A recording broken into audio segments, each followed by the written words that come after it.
Hi views, എൻ്റെ പേര് വിശാൽ. ഞാൻ ഇന്നിവിടെ വന്നിരിക്കുന്നത് നിഫ്റ്റി 200 ആൽഫ 30 എന്ന് പറഞ്ഞ ഫണ്ടിനെ പറ്റിയുള്ള ഇൻവെസ്റ്റ്മെന്റ് ഓപ്പർച്യൂണിറ്റിനെ പറ്റിയാണ്. എന്താണ് നിഫ്റ്റി 200 ആൽഫ 30 ഫണ്ട്? അതിനു മുമ്പ് നമ്മൾ എന്താണ് ആൽഫ എന്നുള്ളത് അറിയണം. ആൽഫ പറയുന്നത് ഒരു ബെഞ്ച് മാർക്കാണ്. ബെഞ്ച് മാർക്കിനെ ബീറ്റ് ചെയ്യുന്ന സ്റ്റോക്കുകളെയാണ് നമ്മൾ ആൽഫ വാല്യൂ വെച്ച് കാൽക്കുലേറ്റ് ചെയ്തിട്ടാണ് നമ്മൾ ഇത് ഇൻഡെക്സ് തയ്യാറാക്കിയിരിക്കുന്നത്. നിഫ്റ്റി 200 ആൽഫ 30, ഇതിനകത്ത് ആൽഫ 30 സ്റ്റോക്കുകളെ പറ്റിയാണ് മെയിൻ ആയിട്ട് നമ്മൾ ഇൻവെസ്റ്റ് ചെയ്യുക. നിഫ്റ്റി 200 എന്ന് പറഞ്ഞൊരു ഇൻഡെക്സ് ആണ്. ആ ഇൻഡെക്സ് എങ്ങനെ വന്നെന്ന് ഞാൻ പറഞ്ഞുതരാം. നിഫ്റ്റി 200 ഇൻഡെക്സ് എന്ന് പറഞ്ഞു കഴിഞ്ഞാൽ നമ്മുടെ ലാർജ് ക്യാപ് മിഡ് ക്യാപ് സ്റ്റോക്കുകൾ തമ്മിലുള്ള ലാർജ് ക്യാപ് സെക്ടർ സ്റ്റോക്കുകളും കാണും, മിഡ് ക്യാപ് സെക്ടർ സ്റ്റോക്കുകളും കാണും. ഇതിനകത്ത് ലാർജ് ക്യാപ് 100 സ്റ്റോക്കുകളും മിഡ് ക്യാപ്പ് 100 സ്റ്റോക്കുകളും തന്നെയാണുള്ളത്. മിഡ് ക്യാപ് 150 ഇൻഡെക്സിൽ നിന്നെടുത്ത് 100 സ്റ്റോക്കുകളായിരിക്കും മെയിൻ ആയിട്ട് അതിനകത്ത് കാണുക. അതാണ് നിഫ്റ്റി 200 എന്ന് പറയുന്നത്. ഇപ്പോൾ സപ്പോസ് ആൽഫ എന്ന് പറയുന്നത് എന്താന്ന് പറഞ്ഞു കഴിഞ്ഞാൽ സിമ്പിൾ ആണ്. അതൊരു ബെഞ്ച് മാർക്കാണ്. ആ ബെഞ്ച് മാർക്ക് എന്തെന്നാണ് ഞാൻ ഈ പറയാൻ പോകുന്നത്. ഒരു എക്സാമ്പിൾ പറയുകയാണെങ്കിൽ നമ്മുടെ നിഫ്റ്റി 200 എന്ന് പറഞ്ഞ ഇൻഡെക്സ് ഒരു 10% മൂവ് ചെയ്തെന്ന് വിചാരിക്കുക. ഇതിനകത്ത് ഒരു സ്റ്റോക്ക് ഉണ്ട്. സപ്പോസ് ഒരു HDFCയുടെ സ്റ്റോക്ക് തന്നെയാണെന്ന് വിചാരിക്കുക. ഒരു HDFCയുടെ സ്റ്റോക്ക് ആണെങ്കിൽ ആ HDFCയുടെ സ്റ്റോക്ക് 15% മൂവ് ചെയ്തെന്ന് വിചാരിക്കുക. അങ്ങനെ ആകുമ്പോൾ 10 മൈനസ് 15, ആ ഇൻഡെക്സിന്റെ 10%ഉം മൈനസ് 15 എന്ന് പറയുന്ന 5% ഉണ്ടല്ലോ, അതിനെയാണ് നമ്മൾ ആൽഫ എന്ന് പറയുന്നത്. ഈ ആൽഫ കൂടിയ ടോപ്പ് 30 സ്റ്റോക്കുകളെയാണ് നമ്മൾ ഇൻവെസ്റ്റ്മെന്റ് ഇതിനകത്ത് ചെയ്യുക. ഇങ്ങനെയാണ്. അതുകൊണ്ടാണ് നിഫ്റ്റി 200 ആൽഫ 30 എന്ന ഈ ഇൻഡെക്സിന് പേര് വരാൻ കാരണം. ഓക്കെ, നമ്മൾ പറഞ്ഞ പോലെ തന്നെ ടോപ്പ് 30 ഫണ്ടുകളാണ്, ടോപ്പ് 30 സ്റ്റോക്കുകളാണ് ഇതിനകത്തുള്ളത്. കൂടാതെ തന്നെ ഇതിന്റെ ഇൻഡെക്സ് റിട്ടേൺ എന്ന് പറയുന്നത് 10 വർഷത്തെ റിട്ടേൺ എന്ന് പറഞ്ഞ ഏകദേശം 25.5%, 5 വർഷത്തെ റിട്ടേൺ എന്ന് പറയുന്നത് അപ്രോക്സിമേറ്റ് ഈക്വൽ ടു 32% ആണ്. കൂടാതെ തന്നെ നമ്മൾ ഈ ഫണ്ടിനെ നിഫ്റ്റി 50 ആയിട്ടൊന്ന് കമ്പയർ ചെയ്യുവാണെങ്കിൽ നിഫ്റ്റി 50യുടെ 10-year റിട്ടേൺ എന്ന് പറയുന്നത് 12 to 13% ആണ്. അതേസമയം ഇവിടെ നമുക്ക് 25.5% കിട്ടുന്നുണ്ട്. എന്തുകൊണ്ടാണെന്ന് ചോദിച്ചാൽ നമ്മുടെ ആൽഫ എന്ന് പറഞ്ഞ ഫാക്ടർ ഉള്ളത് കൊണ്ടാണ്. ഓക്കെ, ഇത് മെയിൻ ആയിട്ട് നമ്മൾ ഫോക്കസ് ചെയ്യുന്നത് ഈ ഇൻവെസ്റ്റിംഗ് ഓപ്പർച്യൂണിറ്റി നമ്മൾ ഇവിടെ ഫോക്കസ് ചെയ്യുന്നത് ഡൊമസ്റ്റിക്കും NRI ആയിട്ടുള്ള ആൾക്കാർക്കും വേണ്ടിയിട്ടാണെങ്കിൽ നമ്മൾ ഇൻവെസ്റ്റ്മെന്റ് ഓപ്പർച്യൂണിറ്റി തുറന്നു കൊടുക്കുന്നത്. ഓക്കെ, ഇതിനകത്ത് നമുക്കെന്ന് പറഞ്ഞാൽ അവർക്കായിരിക്കും കുറച്ചും കൂടെ ഇമ്പോർട്ടൻസ്, അല്ലെങ്കിൽ അവർക്കായിരിക്കും കുറച്ചും കൂടെ ഇതിനകത്ത് ഇൻവെസ്റ്റ് ചെയ്യാനുള്ള ഒരു നമുക്ക് എന്താ പറയണ്ടേ, കാരണം അവരൊരു ഇൻവെസ്റ്റ്മെന്റ് ഓപ്പർച്യൂണിറ്റി നോക്കി നിൽക്കുന്ന ആൾക്കാർ. അപ്പൊ അവർക്കായിരിക്കും കുറച്ചും കൂടെ നല്ലത് ഇങ്ങനത്തെ രീതിയിൽ ഇൻവെസ്റ്റ് ചെയ്യുവാണെങ്കിൽ. സപ്പോസ് നമ്മൾ ചിട്ടിയൊക്കെ വെച്ച് നമ്മൾ കമ്പയർ ചെയ്യുമ്പോൾ ഉള്ള കാര്യമാണ് ഞാൻ ഈ പറയുന്നത്.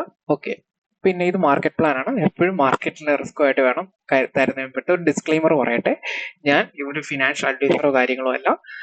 ഇതൊരു എഡ്യൂക്കേഷൻ പർപ്പസ് വീഡിയോ ആണ്. നിങ്ങൾ ഫിനാൻഷ്യൽ ആയിട്ടുള്ള അഡ്വൈസറിനെ കണ്ടിട്ട് വേണം എന്തെങ്കിലും ഇൻവെസ്റ്റ്മെന്റ് ചെയ്യുന്നെങ്കിൽ ചെയ്യാനായിട്ട്. ഓക്കെ, ഇതിനകത്ത് നമ്മൾ ടോപ്പ് 30 സ്റ്റോക്കുകൾ എന്ന് പറഞ്ഞു. അതിനകത്ത് ടോപ്പ് 30 സ്റ്റോക്കുകളാണ് ഈ NTPC വരുന്നുണ്ട്, ടാറ്റ മോട്ടോഴ്സ് വരുന്നുണ്ട്. ഇത് ഇന്നത്തെ ലെവലാട്ടോ പറയണേ. ഇന്നത്തെ സ്റ്റോക്കുകളുടെ നിലവാരങ്ങളാണ് പറയുന്നത്.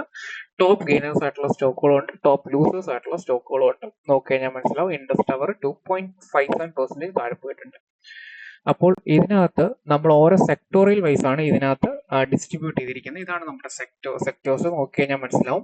ക്യാപിറ്റൽ ഗുഡ്സ് കാണും ഇതിനകത്ത്, ഹെൽത്ത് കെയർ കാണും, ഓയിൽ ആൻഡ് ഗ്യാസ് കാണും, ടെലികമ്മ്യൂണിക്കേഷൻ കാണും, കൺസ്യൂമേഴ്സ് കാണും, പവേഴ്സ് കാണും. ഏറ്റവും കൂടുതൽ പോയിട്ടുള്ളത് ക്യാപിറ്റൽ ഗുഡ്സിലും ഫിനാൻസ് സർവീസിലും ഹെൽത്ത് കെയറിലും ആണ്.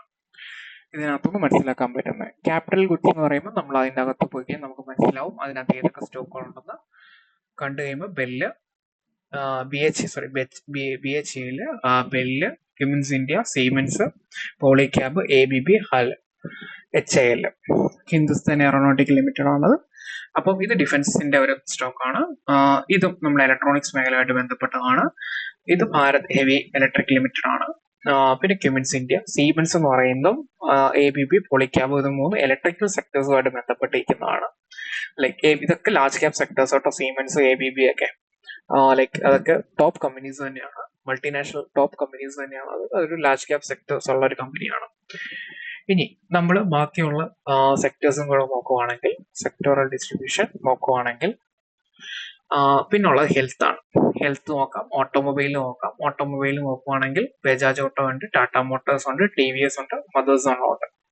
ഓക്കെ, ഇനി നമ്മൾ ഫിനാൻസ് സർവീസിലേക്ക് വരുവാണെങ്കിൽ ഇതിനകത്ത് RECL ഉണ്ട്, PNB ഉണ്ട്, പഞ്ചാബ് നാഷണൽ ബാങ്ക് ആണ്, PFC പവർ ഫിനാൻസ് കോർപ്പറേഷൻ ആണ്, പിന്നെ HDFC AMC, HDFCയുടെ അസറ്റ് മാനേജ്മെന്റ് കമ്പനിയാണത്.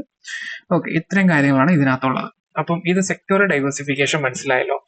ഇത് നോക്കണ്ട, ഇത് കണ്ടോ, ജൂലൈ 11-നാണ് ഇത് കാണിച്ചിരിക്കുന്നത്. എപ്പോഴും 3 മാസം കൂടുമ്പോൾ ഈ ഒരു ഇൻഡെക്സ് റീബാലൻസിങ് ചെയ്യുന്നുണ്ട്. അതുകൊണ്ട് തന്നെ അടുത്ത ഇത് വരുമ്പോഴായിരിക്കും നമുക്ക് സെക്ടർ ഏതാണെന്ന് പിന്നെയും മനസ്സിലാവുക. അടുത്തൊരു 3 മന്ത് ക്വാർട്ടറിൽ ഇത് റീബാലൻസ് ചെയ്യുന്നുണ്ട്. അതിനകത്ത് എന്ന് പറഞ്ഞാൽ ഏറ്റവും ടോപ്പ് ആയിട്ടുള്ള ആൽഫ കൂടിയ സ്റ്റോക്കുകളായിരിക്കും അതിനകത്ത് ചെയ്യുക. അതിനകത്തും ഈ പറഞ്ഞ സെക്ടർ, ഏത് സെക്ടർ ആണോ അതിനകത്ത് ഏറ്റവും നന്നായിട്ട് പെർഫോം ചെയ്ത് ആ സെക്ടറിലേക്കായിരിക്കും ഏറ്റവും കൂടുതൽ ഫണ്ട് ഇതിനകത്ത് നമ്മൾ പോപ്പപ്പ് ചെയ്യാം അല്ലെങ്കിൽ ഡെപ്പോസിറ്റ് ചെയ്യാം. അപ്പം ഇതെല്ലാം ഒരു പാസീവ് ഇൻഡെക്സ് ആണ്. AI ആയിരിക്കും ഇതിന്റെ മെയിൻ കൺട്രോളും കാര്യങ്ങളും ചെയ്യുന്നത്. ലൈക്ക് ഇത്രയാണ് ഇതിന്റെ ലൈക്ക് ഒരു സ്റ്റോക്കിനെ പറ്റി പറയാൻ കാര്യങ്ങളും ഉള്ളത്. പിന്നെ ഇതിന്റെ അഡ്വാൻറ്റേജിനാണ്, ഈ ഫണ്ടിൽ ഇൻവെസ്റ്റ് ചെയ്യുന്നതിന്റെ അഡ്വാൻറ്റേജിനെ പറ്റിയാണ് ഞാൻ പറഞ്ഞു വരുന്നത്. ഫസ്റ്റ് അഡ്വാൻറ്റേജ് എന്ന് പറയുന്നത് ഇത് ടാക്സ് ഫ്രീ ആണ്. ഒരു 2.5 ലക്ഷം രൂപ വരെ നിങ്ങൾ ഒരു വർഷം 2.5 ലക്ഷം രൂപ താഴെ ഇൻവെസ്റ്റ് ചെയ്യുന്ന ആൾക്കാർക്കാണെങ്കിൽ ഇതിന്റെ ഒരു മെച്യൂരിറ്റി എമൗണ്ട് എന്ന് പറയുന്നത് ടാക്സ് ഫ്രീ ആയിട്ട് നിങ്ങൾക്ക് ലഭിക്കുന്നതായിരിക്കും. കൂടാതെ തന്നെ 5 വർഷം കഴിയുമ്പോൾ തന്നെ നിങ്ങൾക്ക് ഈ ഫണ്ട് വിഡ്രോവൽ ചെയ്യാൻ പറ്റുന്ന രീതിയിലുള്ള ഇൻവെസ്റ്റ്മെന്റ് ഓപ്പർച്യൂണിറ്റി നമ്മുടെ നാട്ടിൽ ഇപ്പോൾ അവൈലബിൾ ആയിട്ടുണ്ട്. ഇത് മെയിൻലി NRIസിനും ചെയ്യാം കേട്ടോ. NRIസിനും ചെയ്യാൻ പറ്റുന്നതാണ്. NRIസിന് മിനിമം ഡോക്യുമെന്റ് തന്നെ ഇത് ചെയ്യാൻ പറ്റും. അത് 5 വർഷം കഴിയുമ്പോൾ നിങ്ങൾ ഇതിനകത്തുനിന്ന് നിങ്ങൾക്ക് വിഡ്രോ ചെയ്യാൻ പറ്റും. അത് കൂടാതെ തന്നെ 15ാമത്തെ ഈ പറയുന്ന 5 വർഷം കഴിഞ്ഞിട്ട് 5 വർഷമാണ് ഇൻവെസ്റ്റ്മെന്റ് ഉള്ളത്. അത് കഴിഞ്ഞിട്ട് എത്ര നാൾ വേണമെങ്കിൽ നിങ്ങൾക്ക് വെയിറ്റ് ചെയ്യാം. 10, 15, 20 ഇയേഴ്സ് ഒക്കെ വെയിറ്റ് ചെയ്യുന്നവരുണ്ട്. അതിനകത്ത് ഒരു 10 ഇയർ ഒക്കെ ആകുമ്പോൾ 15 ഇയർ ഒക്കെ ആകുമ്പോഴത്തേക്ക് നിങ്ങൾക്ക് ലംസം കോമ്പൗണ്ട് ആയിട്ടുള്ള എമൗണ്ട് പോലെ നല്ലൊരു എമൗണ്ട് 10th ഇയറിലോ 15th ഇയറിലോ കിട്ടും. ഇയർ കൂടുന്നതനുസരിച്ച് കോമ്പൗണ്ടിങ്ങും കൂടും. കാരണം അന്നത്തെ മാർക്കറ്റ് എത്ര പെർസെന്റേജ് പോയോ ആ പെർസെന്റേജ് പോകുന്നതിന്റെ നമുക്കിപ്പോൾ നേരത്തെ പറഞ്ഞ പാസ്റ്റ് 10 ഇയറിന്റെ ഒരു കണക്ക് പറഞ്ഞല്ലോ. അപ്പം അതുപോലെ ഫ്യൂച്ചറിലേക്ക് ഒരു 10 ഇയറോ 15 ഇയറോ എടുക്കുകയാണെങ്കിൽ മാർക്കറ്റിന്റെ പെർഫോമൻസിനനുസരിച്ച് നമുക്ക് നല്ലൊരു ലംസം പേ ഔട്ട് നമുക്ക് കിട്ടുന്നതായിരിക്കും. കൂടാതെ തന്നെ ഇതിന്റെ മെയിൻ പർപ്പസ് കോമ്പൗണ്ടിങ് ആണ്, അല്ലാതെ വേറെ ഒരു മാജിക് ഇതിനകത്ത് നടക്കുന്നില്ല. കോമ്പൗണ്ടിങ് കൂടാതെ തന്നെ അതിന്റെ ഒരു മാർക്കറ്റിന്റെ ഒരു പുരുഷം ആ കോമ്പൗണ്ടിങ്ങിന് കിട്ടുന്നതുകൊണ്ട് തന്നെ നമുക്ക് 10ാമത്തെ വർഷം 15ാമത്തെ വർഷം നല്ലൊരു തുക നമ്മുടെ കയ്യിൽ കിട്ടും. ഇതിന്റെ മെയിൻ ഉപഭോക്താക്കൾ എന്ന് പറയുന്നത് നമ്മൾ സപ്പോസ് ഒരു NRI എന്ന് ചിന്തിക്കുക. ഒരു ദുബായിലോ അല്ലെങ്കിൽ GCC കൺട്രീസിൽ വർക്ക് ചെയ്യുന്ന ഒരു പ്രവാസി. അപ്പം ഒരു 30 to 40 ഇടയ്ക്കുള്ള ഒരു പ്രവാസിയാന്ന് വിചാരിക്കുക. ഒരു അങ്ങനെയുള്ള ഒരു വർക്കിംഗ് ക്യാപിറ്റലാണ് ഏറ്റവും കൂടുതൽ ഉള്ളത്. അപ്പൊ ഒരു വർക്കിംഗ് ക്യാപിറ്റലിന് എടുക്കാം. അങ്ങനെ എടുക്കുന്ന ഒരാൾക്ക് 32-ൽ ഇൻവെസ്റ്റ് ചെയ്യുന്ന ഒരാൾക്ക് 30 to 35 ഇടയിൽ ഇൻവെസ്റ്റ് ചെയ്യുന്ന ഒരാളെ സംബന്ധിച്ച് നോക്കുകയാണെങ്കിൽ 15 ഇയർ എടുക്കുന്ന അയാൾക്ക് ഏറ്റവും കൂടുതൽ കംഫർട്ടബിൾ നടന്നതായിരിക്കും. കാരണം 5 ഇയർ കഴിയുമ്പോൾ അദ്ദേഹത്തിന് ഒരു വീട് വെക്കാനോ ഒരു കാര്യങ്ങൾക്ക് വേണമെങ്കിൽ അത് ഈ ഫണ്ട് വിഡ്രോ ചെയ്തിട്ട് അദ്ദേഹത്തിന് ഉപയോഗിക്കാൻ പറ്റുന്നതാണ്. ഇതൊക്കെ പറയുമ്പോഴും മാർക്കറ്റിന്റെ പെർഫോമൻസ് അനുസരിച്ചായിരിക്കും ഇത് നടക്കുക. അത് നമ്മൾ മാർക്കറ്റിനെ ഡിപ്പെൻഡ് ചെയ്തിട്ടായിരിക്കും ഇതിനകത്ത് എല്ലാ കാര്യങ്ങളും നടക്കുക കേട്ടോ. അതും കൂടെ ഓർമ്മപ്പെടുത്തുന്നുണ്ട്. 5 ഇയേഴ്സ് കഴിയുമ്പോഴത്തേക്കും ഇതിനകത്ത് വിഡ്രോ ചെയ്യാൻ പറ്റുന്നുള്ളൂ. അപ്പൊ നിങ്ങൾക്ക് എന്തെങ്കിലും ഷോർട്ടേജും കാര്യങ്ങളും ഉണ്ടെങ്കിൽ ഈ ഫണ്ട് പാർഷ്യൽ വിഡ്രോവൽ വഴി നിങ്ങൾക്ക് എടുക്കാവുന്നതാണ്. അതിനും ടാക്സ് ഫ്രീയോ അങ്ങനെ ഫീസും കാര്യങ്ങളൊന്നുമില്ല. പിന്നെ ഭാവിയിൽ നിങ്ങൾക്ക് ഇതിനൊക്കെ നല്ല ഫണ്ട് ആൽഫ ഫണ്ട് വേറെ വേരിയന്റ് വരുവാണെങ്കിൽ ആ ഫണ്ടിലേക്കും ഇതിനകത്ത് നമുക്ക് ഷിഫ്റ്റ് ചെയ്യാനുള്ള ഒരു സ്വിച്ചിങ് എന്ന് പറയുന്നത് അതും ചെയ്യാൻ പറ്റുന്നതായിരിക്കും. അപ്പോൾ എനിക്ക് ആ പ്ലാനിന്റെ പേര് അങ്ങ് പറയാൻ പറ്റുകയില്ല, അത് കോപ്പിറൈറ്റും കാര്യങ്ങളൊക്കെ ഉണ്ടല്ലോ. അപ്പം അത് കാരണം ഞാനത് പറയുന്നില്ല. ഒരു കാര്യം ചെയ്യൂ, നിങ്ങൾക്ക് ഈ പ്ലാനിനെ പറ്റി കൂടുതലും കാര്യങ്ങളും അറിയണമെങ്കിൽ എൻ്റെ നമ്പർ ഞാൻ ഡിസ്ക്രിപ്ഷനിൽ കൊടുക്കുന്നുണ്ട്. ആ നമ്പറിൽ എന്നെ കോൺടാക്ട് ചെയ്ത് കഴിഞ്ഞാൽ ഞാൻ കുറച്ചും കൂടെ വാട്സപ്പിൽ എന്നെ കോൺടാക്ട് ചെയ്താൽ ഞാൻ ഇതിനെപ്പറ്റി കുറച്ചും കൂടെ നിങ്ങൾക്ക് എക്സ്പ്ലെയിൻ ചെയ്ത് തരാം ഈ ഒരു ഇൻവെസ്റ്റ്മെന്റ് ഓപ്പർച്യൂണിറ്റിനെ പറ്റി. അപ്പം ഇതിന്റെ മെയിൻ അഡ്വാൻറ്റേജിലേക്ക് വരണമെങ്കിൽ ഒന്ന് lump sum pay out 15th year കിട്ടുന്ന ടാക്സ് ഫ്രീ ആണ്. 5 വർഷം കഴിഞ്ഞിട്ടായാലും നിങ്ങൾക്ക് ഫുൾ എമൗണ്ട് എടുക്കാം, അതിന് പ്രശ്നമില്ല. അത് ടാക്സ് ഫ്രീ ആയിരിക്കും. കാരണം ഇപ്പം ക്യാപിറ്റൽ ഗെയിൻ ടാക്സ് ഒക്കെ കൂട്ടിയല്ലോ. അപ്പം ഇത് ടാക്സ് ഫ്രീ ആയിട്ടുള്ള ഇൻവെസ്റ്റ്മെന്റും കൂടെയാണ്. രണ്ടാമത്തെന്ന് പറഞ്ഞു കഴിഞ്ഞാൽ ഫാമിലിനെ ചെറിയൊരു സെക്യൂർഡ് ആയിട്ട് നമുക്ക് വെക്കാനും പറ്റും. മൂന്നാമത്തെ കാര്യം എന്ന് പറയുന്നത് ഈ പറയുന്ന രീതി നമുക്ക് സ്വിച്ച് ചെയ്യാൻ പറ്റും. ഈ പറഞ്ഞ രീതി നമുക്ക് ഈ ഫണ്ട് മാറ്റി വേറെ ഫണ്ടിലേക്ക് സ്വിച്ച് ചെയ്ത് പോകാൻ നമ്മുടെ റിട്ടേൺ കുറച്ചും കൂടെ ബൂസ്റ്റ് ചെയ്യാൻ അത് സഹായിക്കും.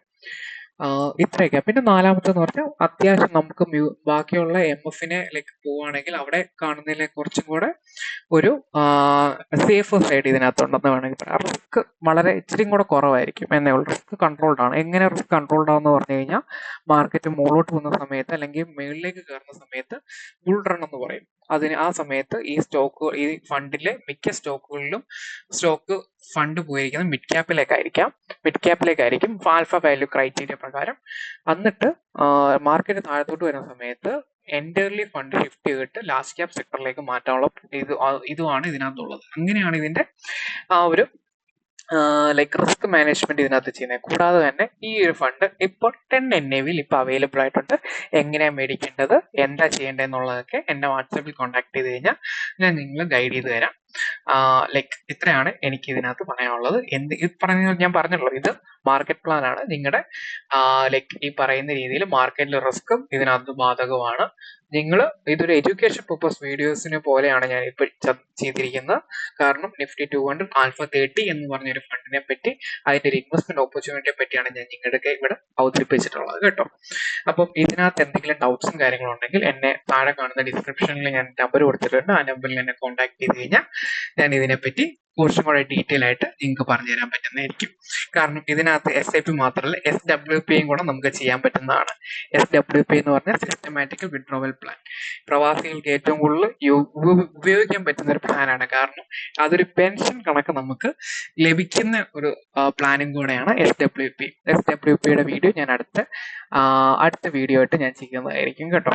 അപ്പം എന്നെ കേട്ടിരുന്ന എല്ലാവർക്കും നന്ദി. ശരിയാണ്.